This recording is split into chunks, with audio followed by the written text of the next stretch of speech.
terkait dengan Ibu yang tadi sebutkan, di mana Republik ini sedang digoyang rame masalah terkait dengan judi online.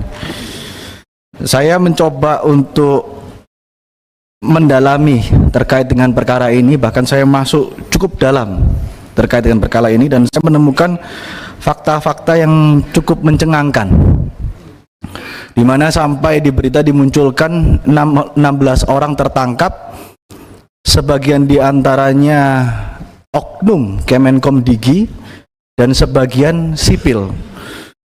Tapi di pihak yang lain saya merasa bersyukur juga kasus ini terungkap sekarang, Bu Menteri.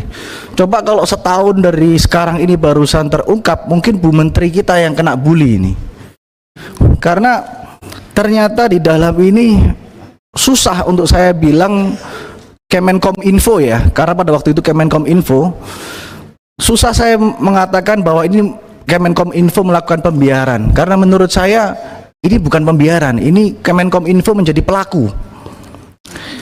Maka dari itu hari ini tadi disebutkan Dirjen Aptika sudah hadir, maka pertanyaan ini akan saya lontarkan kepada Dirjen Aptika, bukan kepada Bu Menteri, karena Bu Menteri barusan menjabat.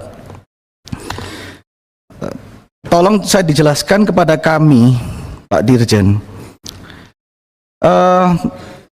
dijelaskan secara detail kepada kami proses pemblokiran yang ada di Kemenkom Info, mulai dari kriterianya sampai diblokirnya situs tersebut.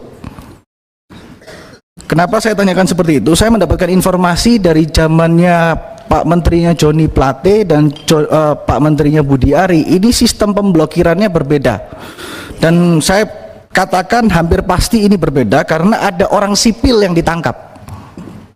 Jadi tolong dijelaskan mekanisme yang terjadi ya Pak, bukan normatifnya. Karena kalau dalam aparat penegak hukum ya, itu melakukan pemblokiran terhadap sesuatu itu melalui mekanisme gelar perkara di tahap penyidikan, yang dimana setelah itu barusan diblok karena ada hak seseorang yang dicabut di situ. Nah, saya ingin tahu di Kominfo ini bagaimana, apakah ada sistem verifikasinya atau tidak. Nah, apabila diverifikasi, pertanyaan saya, siapa yang mengumpulkan situs-situs itu Pak? Lalu diverifikasi. Pertanyaan saya yang kedua, siapa yang memverifikasi itu? Dan yang ketiga, siapa yang memblokir? Maksud saya, bagian apa yang memblokir? Nah, saya ingin tahu juga terkait dengan pengawasan di Kemenkom Info maupun Kemenkom Digi. Siapa yang mengawasi terkait adanya pemblokiran ini apabila ada terjadi kesalahan? Saya tadi pagi saya conference call dengan pegiat media sosial namanya Roy Sakti dan Mr. Bird. Mungkin teman-teman Kominfo sudah tahu siapa Mr. Bird. Kenapa saya bilang sudah tahu?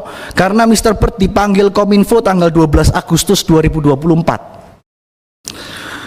Mr. Bird di situ menyatakan bahwa situs yang diblokir oleh Kemenkom Info pada waktu itu bukan situs judi online, tapi situs WordPress, dan dipanggil, disuruh membuktikan dan dibuktikan di Kominfo, bertemu dengan Pak Bima dan Pak Bintang. Lalu dia juga menemukan problem serius di Kominfo pada waktu itu, di mana dia bisa membobol website Kominfo dalam waktu 30 detik dan menggunakan semua nama dari pejabat Kominfo untuk melakukan apapun itu, termasuk untuk memesan hotel, untuk email ke siapapun. Jadi itu sampai detik hari ini sudah disampaikan dan ditunjukkan dan belum diperbaiki. Sampai hari ini belum diperbaiki. Nah, ini tentunya harus menjadi perhatian yang serius karena ini Kominfo ya. Jadi berharap sekali bahwa ke depan Kominfo bisa memperbaiki diri. Nah, mungkin segitu dari saya ya Pak ya. Saya ingin tolong nanti Pak Dirjen Aptika jelaskan ke kami secara detail, karena ada perbedaan mekanisme ini, saya ingin tahu mekanismenya seperti apa. Terima kasih. Oleh karenanya tugas berat memang Makanya Ibu ditaruh di situ oleh Pak Presiden kita yang baru ini. Kami percaya penuh itu, Bu. Bu, ini judi online ini baru awal ya. Baru awal. Masih banyak sekali rentetan-rentetan yang nanti pasti akan meledak, Bu. Contoh nih, pinjol. Kalaupun nggak meledak, Ibu yang harus meledakkan. Dan saya percaya Ibu bisa ini. Seluruh masyarakat Indonesia ini sekarang lagi mendukung dan semua mata melihat kepada Ibu sebagai figur yang ditunjuk oleh Presiden untuk mengawali bersih-bersih sekarang ini. Yang kedua tentang tadi pengamanan data pribadi. Ini membagongkan sekali dan mengkhawatirkan sekali, Bu.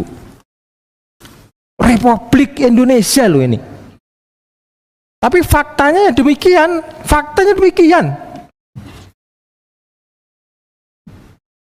Yang selanjutnya tentang keamanan data nasional.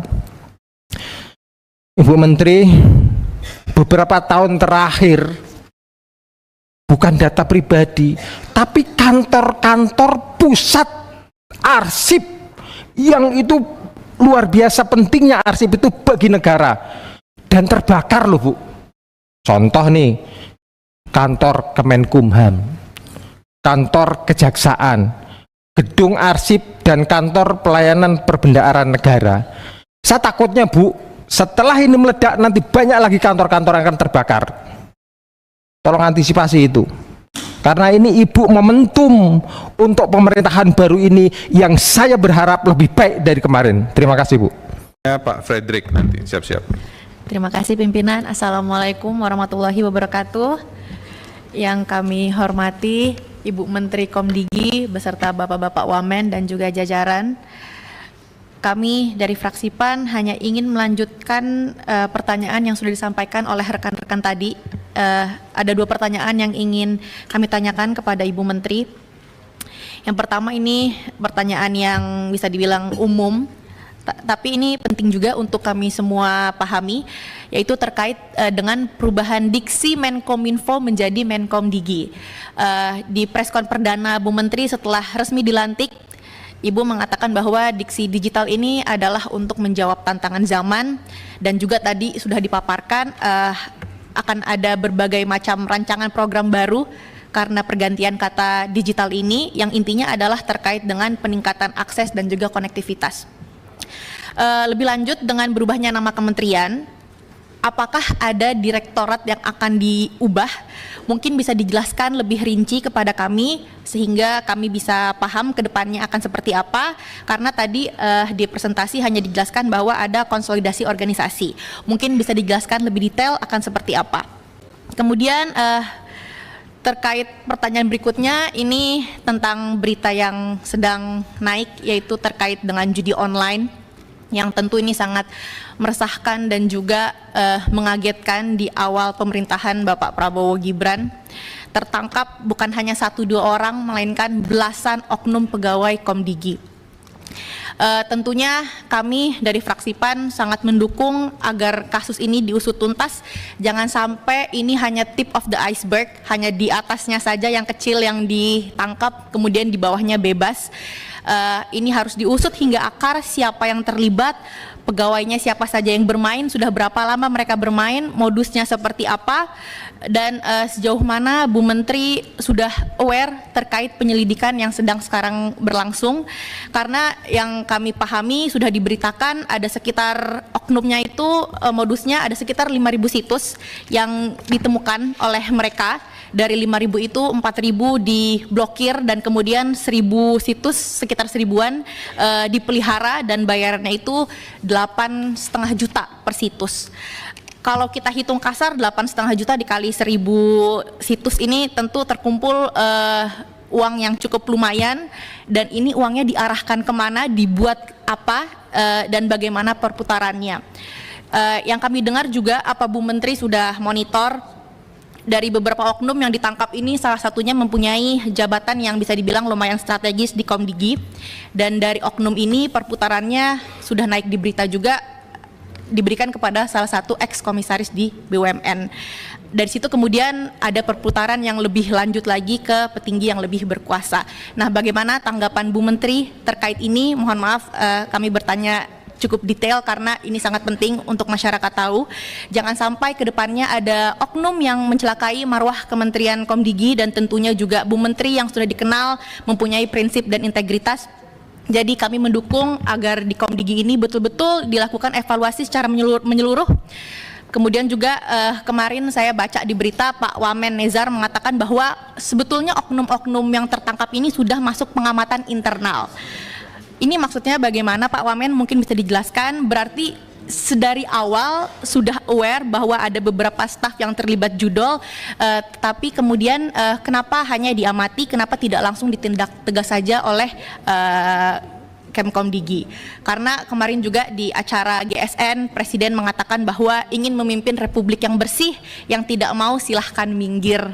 Oleh karena itu kami sangat mengapresiasi Bu Menteri yang mendukung investigasi yang terbuka dan juga transparan, bahkan mempersilahkan pihak kepolisian untuk melakukan penyelidikan, pengembangan selama mungkin, sedetail mungkin, dan kalau perlu diperiksa sesering mungkin kantor kementeriannya. Ini kami sangat mengapresiasi karena saya pribadi tahu betul di bawah kepemimpinan Ibu Mutia Hafid Komisi 1 periode lalu sangat baik, sangat cemerlang, sehingga kami percaya Komdigi di bawah kepemimpinan Ibu pasti akan jauh lebih baik lagi, akan ada banyak gebrakan positif dan juga prestasi yang ditorehkan oleh Ibu di Kemkomdigi. Sekian dari kami, wassalamualaikum warahmatullahi wabarakatuh.